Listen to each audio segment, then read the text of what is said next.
Workshop calculation and science question bank series का ये दूसरा पार्ट है।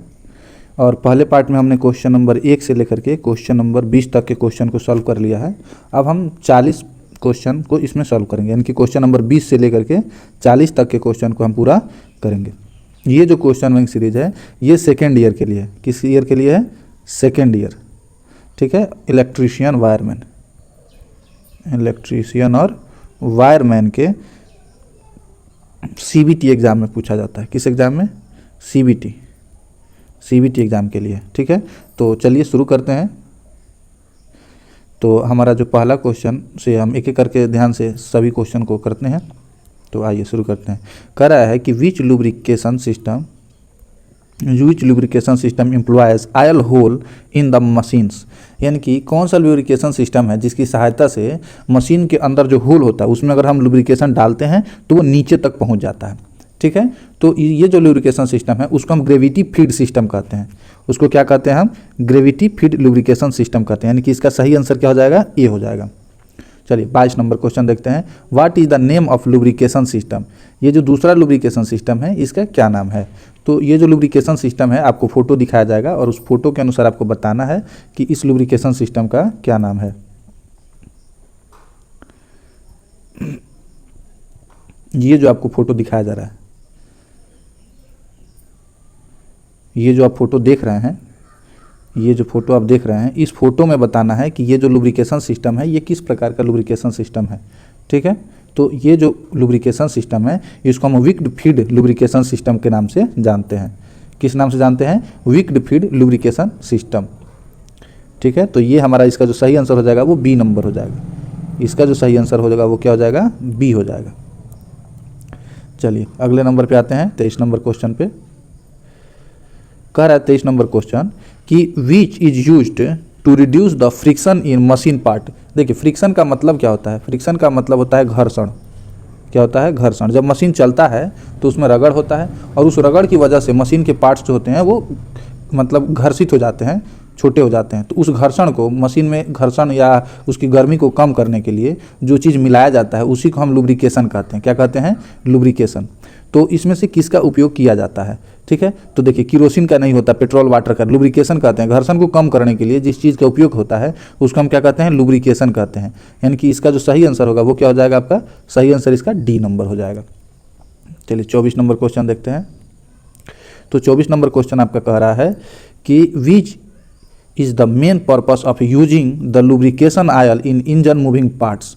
लुब्रिकेशन ऑयल का क्या काम है? लुब्रिकेशन ऑयल का मतलब जिसको हम मोबिल कहते हैं, साधारण भाषा में क्या कहते हैं? मोबिल, ठीक है। मोबिल जिसको कहते हैं, इस मोबिल का क्या काम होता है? तो कह रहा है टू इंक्रीज द इफिशियंसी बढ़ाने का काम करता है। टू रिड्यूस फ्रिक्शन घटाने का, घर्षण कम करने का काम करता है। टू इम्प्रूव कैरिंग कैपेसिटी, ढोने का मान बढ़ाता है। या इम्प्रूव द ड्यूरेबिलिटी को बढ़ाता है। तो ये कुछ नहीं करता है, ये अभी हम फ्रिक्शन पढ़ रहे हैं तो ये क्या करता है? लुब्रिकेशन हमारा फ्रिक्शन को कम करता है। तो इसका जो सही आंसर होगा वो बी नंबर हो जाएगा। आपका जो सही आंसर है वो क्या हो जाएगा? बी हो जाएगा। ये घर्षण को कम करता है लुब्रिकेशन। चलिए 25 नंबर क्वेश्चन देखिए। 25 नंबर क्वेश्चन आपका कह रहा है which is the correct statement. इसमें से जो भी चीज़ें, 4 चीज़ें कही गई है, इसमें से कौन सी बात जो है वो सही है? तो पहला कह रहा है lubricant act to prevent corrosion. Lubricant लगा देने से कोरोजन नहीं होता। कोरोजन का मतलब क्या होता है? जंग। इसका मतलब होता है जंग नहीं लगना। तो कोरोजन से मतलब क्या है कि जंग नहीं लगना। तो लुब्रिकेशन लगा देने से जंग नहीं लगता है। लुब्रिकेंट्स एज ए स्टील के तरह लुब्रिकेशन काम करता है, ये तो एकदम सरासर गलत है। Lubrication act as fuel, lubrication fuel का भी काम नहीं करता है। लुब्रिकेशन एक्ट एज फिल्टर का भी काम नहीं करता है। तो ये वाला सही है कि हमारा जो लुब्रिकेशन होता है वो कोरोजन, जंग लगने से बचाता है। लोहा का कोई भी अगर हमारे पास सामान है, अगर हम उसमें तेल या ग्रीज लगा करके रख देते हैं तो उसमें क्या जंग नहीं लगता है, ठीक है, जंग नहीं लगता है। तो वही हमारा ये वाला हो गया, कौन? ए नंबर। तो इसका जो होगा वो सही आंसर क्या हो जाएगा? ए हो जाएगा। चलिए 26 नंबर क्वेश्चन देखते हैं। 26 नंबर क्वेश्चन कह रहा है आपका कि what cause the efficiency of A machine bye maintaining the lubrication. यानी कि लुब्रिकेशन लगाने से अगर हम उसमें ग्रीस, मोबिल ये सब डालते रहें तो मशीन की इफिशियंसी पर क्या प्रभाव पड़ता है? इफिशियंसी का मतलब होता है काम करने की क्षमता, वो कितना अच्छा काम करेगा।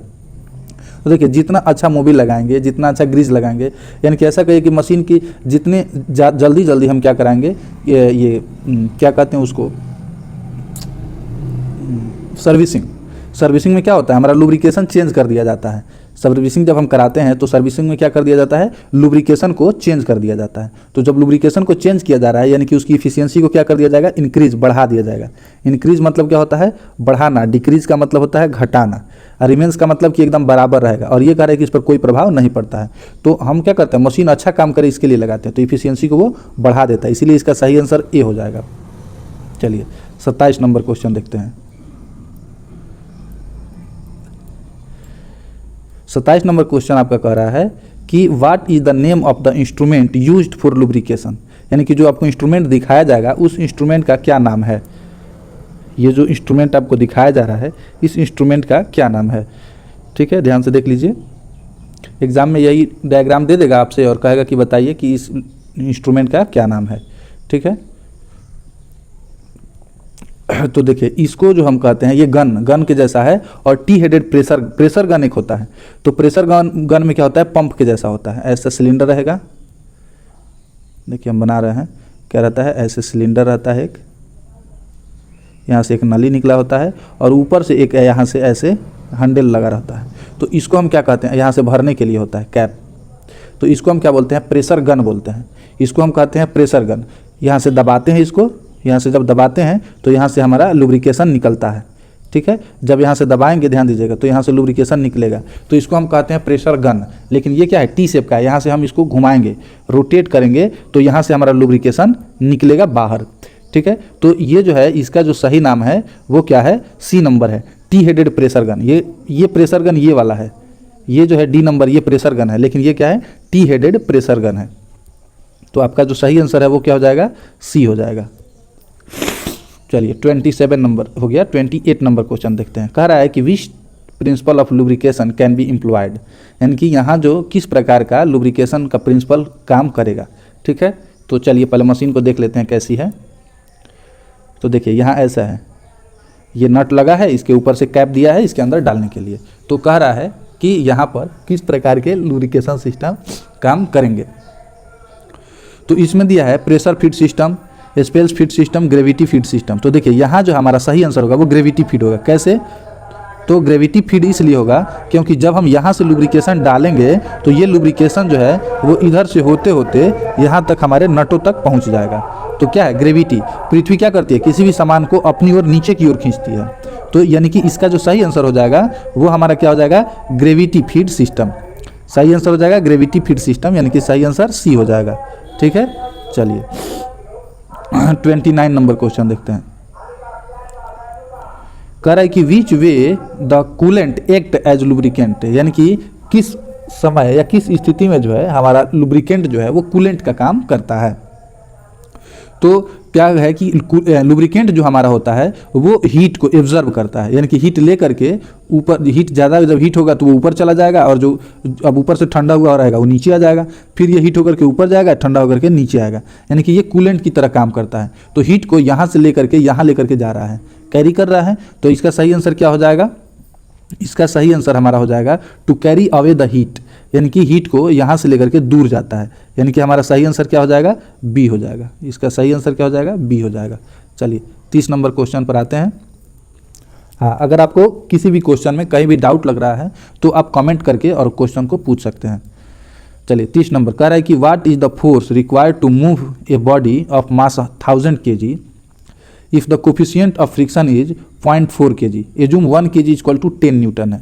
देखिए ये कह रहा है कि 1 kg का मतलब है कितना न्यूटन, 10 न्यूटन। तो यहाँ पर कितना kg कह रहा है, ये कह रहा है आपसे 1000 kg, 1000 kg। तो ये कितना न्यूटन हो गया, तो 1000 में 10 से गुना कर देंगे तो 10,000 न्यूटन हो गया। ठीक है, अब आपसे कह रहा है कि आप बताइए कि अगर फ्रिक्शन का कोफिशिएंट जो है म्यू का मान जो दिया है, क्या दिया है, म्यू का जो मान दिया है वो 0.4 दिया है, तो आप बताइए कि इसमें फोर्स कितना लगेगा। तो इस कोफिशिएंट से इसमें हम क्या करेंगे, गुणा कर देंगे।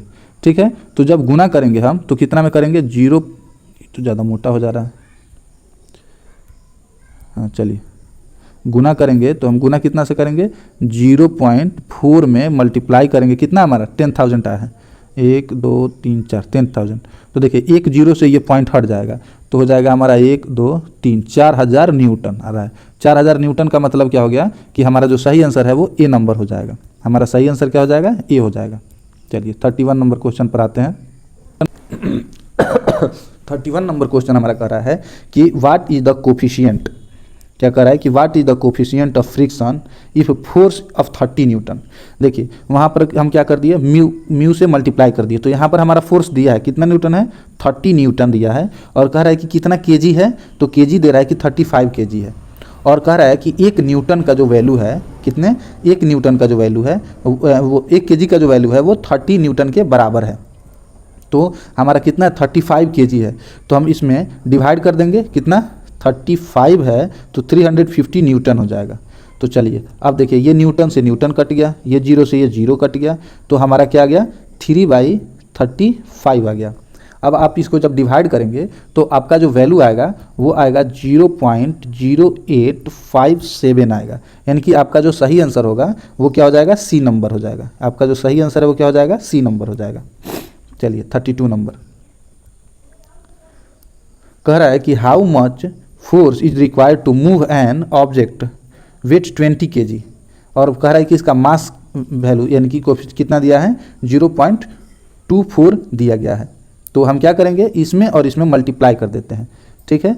तो कितना फोर्स की ज़रूरत है, तो फोर्स का वैल्यू क्या है, एफ निकालने के लिए क्या कर देंगे हम 20 में मल्टीप्लाई कर देंगे, कितना से कर देंगे 0.24 से। तो देखिए 24 में 2 से 24 दूनी क्या हो गया हमारा 48 हो गया, एक ये जीरो हो गया, 2 जीरो, तो 2 अंक के बाद दशमलव है इसमें, इसमें कितने अंक के बाद 2 अंक के बाद दशमलव लगा है, तो दशमलव को गिनिए, 1 और 1 2 अंक, यानी कि यहाँ लगेगा, यानी कि हमारा 4.8 केजी आ गया। तो 4.8 केजी हमारा सही आंसर क्या है, ए है, तो इसका सही आंसर हो जाएगा ए। चलिए 33 नंबर क्वेश्चन देखते हैं। देखिए ज़्यादा इसमें फोर्स से ही क्वेश्चन दिया गया है, अभी फोर्स चैप्टर चल रहा है। अब कह रहा है इसमें कि what is weight of an object could be moved by force of 30 KG, ठीक है, और कोफिशिएंट ऑफ फ्रिक्शन दिया गया है। यानी कि कह रहा है कि एक वस्तु है जिसका भार कितना है, यानी कि द्रव्यमान का है, तो कह रहा है कि 30 केजी दिया गया है द्रव्यमान, और उसमें म्यू का जो वैल्यू है वो दिया गया है 0.0125 दिया गया है। अब कह रहा है कि इसमें कितने फोर्स की आवश्यकता है, एफ का वैल्यू आपको फाइंड आउट करना है। तो हम एफ निकालने के लिए अभी क्या कर रहे थे कि उसके मास में और उसके फ्रिक्शन के कोफिशिएंट में, ठीक है, मास है और उसका जो फ्रिक्शन का कोफिशिएंट है उससे हम क्या कर रहे थे, डिवाइड कर दे रहे थे, ठीक है, क्या कर रहे थे, डिवाइड कर दे रहे थे। तो जब इसमें हम इससे डिवाइड करेंगे तो क्या इतना होगा 30/0.0125 होगा। तो इसका जब डेसिमल हटाएंगे हम, दशमलव हटाएंगे, तो 1 2 3 4 अंक के बाद है, तो ऊपर 1 2 3 4 जीरो आ जाएगा। अब कटाइए, 25 25 125 होता है, ठीक है, या 5 से कटाइए, 25 25 5 से, तो 6 5 30 हो गया। अब इस पर 34 नंबर क्वेश्चन हमारा क्या कह रहा है, 34 नंबर क्वेश्चन कह रहा है कि एक इनक्लाइन प्लेन है और उसमें 150 केजी का एक ऑब्जेक्ट है, यानी कि ये इनक्लाइन प्लेन हो गया, और इसमें 150 केजी का ये जो ऑब्जेक्ट है इसको रखना है, जैसे ये इनक्लाइन प्लेन हो गया। तो यहाँ का ये जो थीटा है इसका वैल्यू पूछ रहा है, तो ये थीटा का वैल्यू निकालने के लिए हम फार्मूला लगाते हैं mu equal to tan theta, और जब हम इसको बदलते हैं तो हो जाता है tan inverse mu equal to theta. तो जब हम रखेंगे tan इनवर्स 0.5773 तो इसका वैल्यू आ जाएगा 30 डिग्री, यानी कि हमारा जो सही आंसर होगा वो ए नंबर हो जाएगा। चलिए अब हम आते हैं 35 नंबर क्वेश्चन पर। तो 35 नंबर क्वेश्चन हमारा कहता है कि how much force is required to slide a 20 KG of object lying on horizontal table, यानी कि इसमें फार्मूला लगेगा P बराबर म्यू इंटू आर, ठीक है, क्या लगेगा P बराबर म्यू इंटू आर। तो इसमें हमारा क्या दिया है 20 दिया है आर का वैल्यू, और म्यू का दिया है 0.2, तो इसको हम जब मल्टीप्लाई करेंगे तो 20 दूनी हो जाएगा हमारा 40, और इसमें है 1 अंक के बाद दशमलव, तो 1 अंक के बाद लगाएंगे, यानी कि हमारा आंसर आ जाएगा 4 केजी। तो 4 केजी, यानी कि इसका जो सही आंसर है वो हो जाएगा हमारा सी नंबर, सही आंसर हो जाएगा। सही आंसर क्या होगा, सी हो जाएगा। चलिए अब हम आते हैं 36 नंबर क्वेश्चन पर।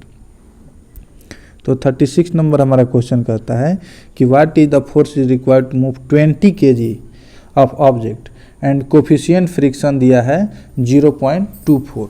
तो सेम वही अभी जो बना है वही वाला फार्मूला फिर लगाइए। क्या लगाइए?